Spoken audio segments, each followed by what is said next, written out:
ابنتها ستكتل ينبرو ابنته من النو فيقول ديني الإسلام يا لمن بيا لما ولا ول ولا بدعة ولا شرك رياس مع ساين وربة عبادة بالإخلاص سفس نبر النام رتلو إنهم أهونم سكتات تلو ينبركوت ابنته دين الإسلام ومالك ملسي ستوال كذا ورانت تلقو ينبرو يهن دين الإسلام لياسوك لياستمره ودا أنت تلقو ينبرو سو من ومالك أهونم ليلات إياك يا كربولتال فيقول هو رسول الله صلى الله عليه وسلم نبي محمد عليه الصلاة والسلام نو قرآننا حديث يزو بممتاز سلا اسلام الناس الذين سيستمرن ينبرو نبي محمد عليه الصلاة والسلام نو بمالت ملس ملس اللتال مالتو من أسوق اندت للتاكتال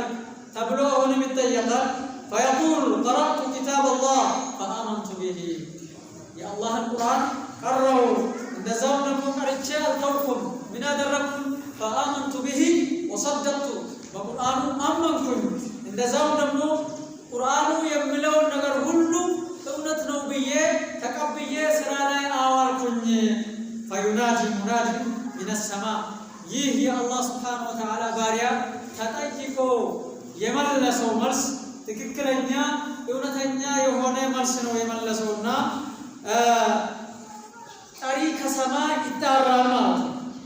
እነዛን መላእክቶች ሲጠይቁ የነበሩ መላእክቶችን ጥሪ ይደረግላቸውና እናንተ ወይ ባሪያዬ የተናገረው ነገር እውነት ነገር ነው የተናገረውና فافرشوه من الجنة والبسوه من الجنة وافتحوا له بابا إلى الجنة ለዚህ ሰው ለዚህ ባሪያዬ የጀነት ፍራሽ አንጥፉለት የጀነት ልብስ አልብሱት የጀነት በር ክፈቱለት በማለት ለነዚህ መላእክቶች አላህ Subhanahu Wa Ta'ala ትእዛዝ ያስተላልፋል ማለት ነው።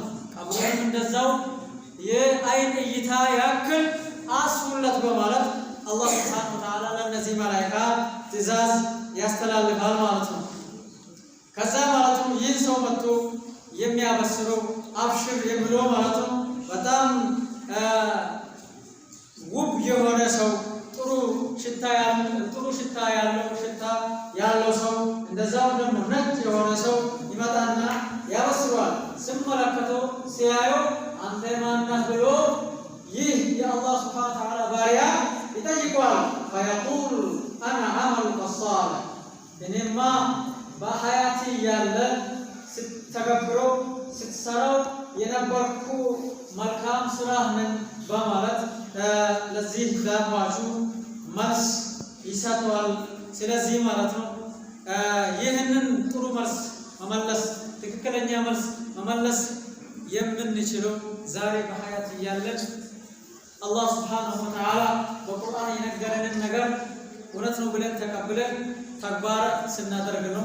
ነብዩ ሰለላሁ ዐለይሂ ወሰለም በሐዲስ የነገሩንን ነገር እውነት ነው ብለን ስንተገብር ነው። ምን ሰራ ዒባዳ ውስጥ ዒባዳ ሁሉ በእኽላስ ማለት ነው። ሽርክ ውስጥ ሳንገባ ቢድዓ ውስጥ ሳንገባ ከሪያ ከሱምዓ ጸድተን ርቀን ዒባዳ በእኽላስ ለአላህ Subhanahu Wa Ta'ala ብቻ አድርገን ስናከናውን ስንፈጽም ነው ይህን ትክክለኛ መልስ سنتيق مملس من نشلو جعلني الله من الذين يستمعون القول فيتبعون احسنه وبالله التوفيق والسلام عليكم ورحمة الله تعالى وبركاته.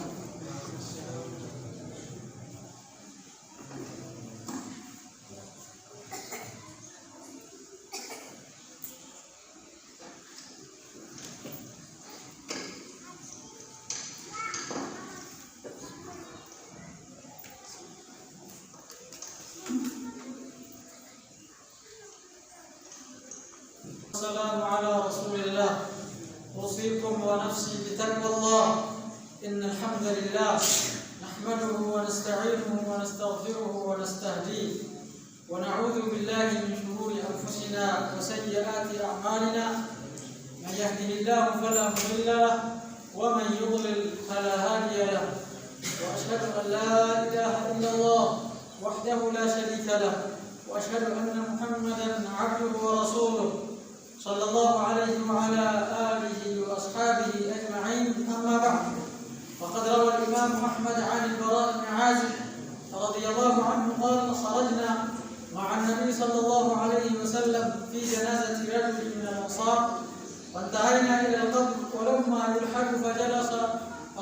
الله صلى الله عليه وسلم وجلسنا حوله كأن على رؤوسنا الطير وفي يده عود ينكت إلى الأرض، فرفع رأسه فقال: استعيذ بالله من عذاب القبر مرتين أو ثلاثة.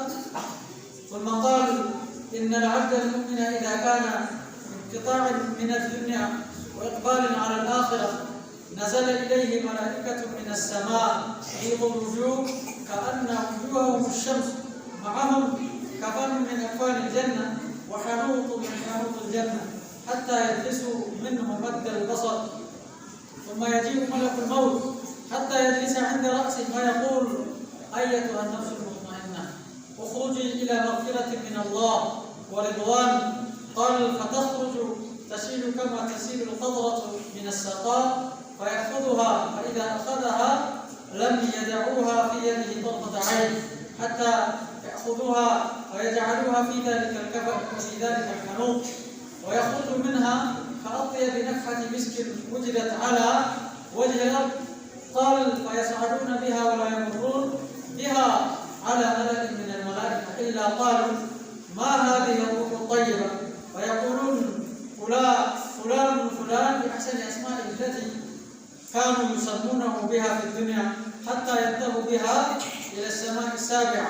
فيقول الله تبارك وتعالى: اكتبوا كتاب عبدي في عليين وأعيدوه إلى الأرض، فإني منها خلقتهم وفيها أعيدهم ومنها أخرجهم تارة أخرى. قال: فتعاد روحه في جسده فيأتيه ملكان ويجلسانه فيقولان له: من ربك؟ فيقول: ربي الله. فيقولان: ما دينك؟ فيقول: ديني الإسلام.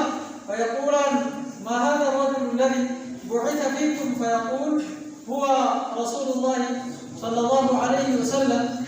فيقولان له: وما علمك؟ فيقول: قرأت كتاب الله وآمنت به وصدقت.